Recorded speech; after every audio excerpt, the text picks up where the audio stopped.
Yes, I know we are all hyping up for Avengers Endgame this weekend. I'm going out of town this weekend. I'm going back to Boston to see Endgame with my old college buddies, because we all saw Infinity War together, so might as well finish it off together. So my review of Endgame is going to come to you in a week, give or take. But I wanted to get one more video up to you before I left for Boston for the weekend. So this new trailer for Godzilla King of the Monsters dropped this morning, and I was like, yeah, let's make a video on that. Because I didn't make videos on the first two trailers for this movie. I thought the first trailer was pretty cool, you know, it had the classical music going on. The second trailer, the music was pretty underwhelming actually, and so I was like, well, we'll see. Then I watched this new trailer and I was like, yeah, that looks fucking awesome. With trailers, music is a big part of it. And what song do they feature in this final trailer for Godzilla King of the Monsters? We got an epic rendition of Somewhere Over the Rainbow from The Wizard of Oz.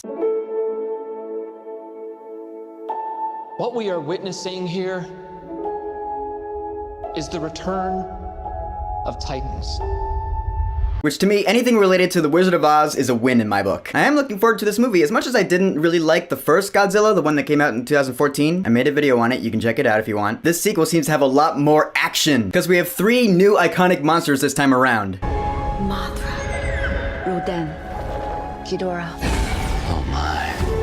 Ah, there's another Wizard of Oz reference. I dig it. Couple questions though. I mean, the first shot in the trailer we've seen in previous trailers before, where it looks like these scorpion legs from Clash of the Titans are coming out of the ground. I was like, those don't look like Rodan or Ghidra. Like, what is that? There's a line where someone's like, how many of these Titans are there? And you hear Charles Dance, Tywin Lannister, he's like, 17. 17 Titans? Okay, so this is a whole Titans like monster cinematic universe thing they're going for here. I mean, they confirmed that with Godzilla and Kong Skull Island, and they're gonna clash next year. But you have that one that we've also seen in previous trailers that reminds me it could be Gamera, the giant turtle monster. And yeah, just so you know, any knowledge I have of these monsters actually comes from my dad. He's the one who grew up on all these, you know, old black and white monster movies. So really I have him to thank for all the knowledge I have on this subject. But I'm just saying that one that looks like it could be Gamera because it doesn't look like Rodan or Ghidra or Mothra. And yeah, I call him Ghidra. I know in the trailer they called him Ghidorah, but my dad always pronounced it Ghidra, so I'm gonna call him Ghidra. That's just wired in my brain to call him Ghidra. They may pronounce it differently in the movie, but I'm just gonna call it Ghidra, so get used to it. And yeah, let's get the obvious out of the way because the visual effects look completely awesome. I love how these monsters look. This is like how they've always been meant to look. This is kind of reminding me of the 2017 Power Rangers movie where like when the franchise first started out, they didn't have the budget to show what it would really look like in real life. But now we got the budget, so now here's what it actually would look like in real life. And it looks amazing. Come on. Like my biggest complaint about 2014's Godzilla is that there wasn't enough Godzilla. You know, if I go to a monster movie, I want to see the monster wreck shit. I don't care about the human beings. I want to see some Destructo Fest. Godzilla was not in 2014's movie that much, but here it looks like we got a lot of big throwing down action scenes with a lot of monsters. There is a small part of me that thinks it might be a little overcrowded. Like all 3 of these new monsters could have their own movies against Godzilla. Like you could have Godzilla versus Mothra and Godzilla versus Rodan and Godzilla versus King Ghidra. But honestly, in today's Hollywood market, that would start to feel saturated after 1 or 2 of those movies. Because they would be like all the same movie. Like it would be Godzilla versus this monster. Okay, end movie. And then Godzilla versus this monster. And then it's the same movie as before, just with a different new monster. So I get why they're bringing in a bunch of new monsters for one movie. But in the trailer, you know, you got the Organization Monarch, which is like the shield of this monsterverse. They say, okay, these titans are re-emerging into the world, and it looks like they're hunting in a pack, and their alpha is Ghidra, and they're gonna wipe us all out, and it's, you know, a bad day for humanity. Do we have a titan on our side that could possibly fight off Ghidra? And then enter Gojira! Because yeah, in the last movie it was established that Godzilla is like some great equalizer or something. He fights for the side of the humans, I guess. I don't know. But he does have a pretty badass looking fight against Ghidra. Like that scene where Ghidra just goes boom boom, he just straight up attacks Godzilla. I was like, ooh.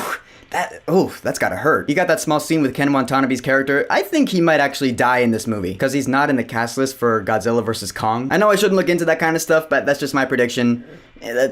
I'm sorry for spoiling that for you. Hey, it was spoiled for me, not spoiled for you. It's only fair. It is nice to see that Millie Bobby Brown is getting more work. We all love her as Eleven/Jane in Stranger Things, and if you're one of the 2 people on this planet who has not watched Stranger Things, what? Go watch it, dude. I know Game of Thrones is huge right now, and it's a really exciting season so far, but you can binge watch Stranger Things on the side, so do it. And there's one line towards the end of the trailer where you hear a guy go, this time we joined the fight. And you see this giant jet shooting missiles at Ghidra. You're like, okay, what effect is the military actually going to have on these monsters? Because usually in movies like this, the answer to that question is very little. But then I took a closer look at that fight between Godzilla and Ghidra at the end of the trailer, and I was like, wait a minute, the sick ghost sign? Prudential Tower on the left?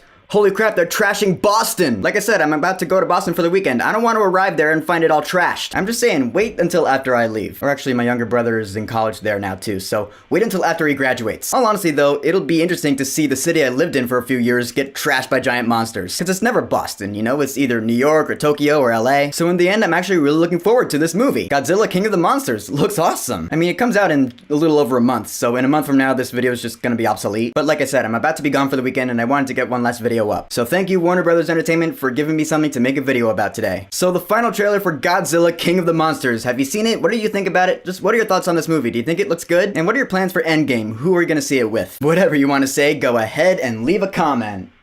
And don't forget to subscribe.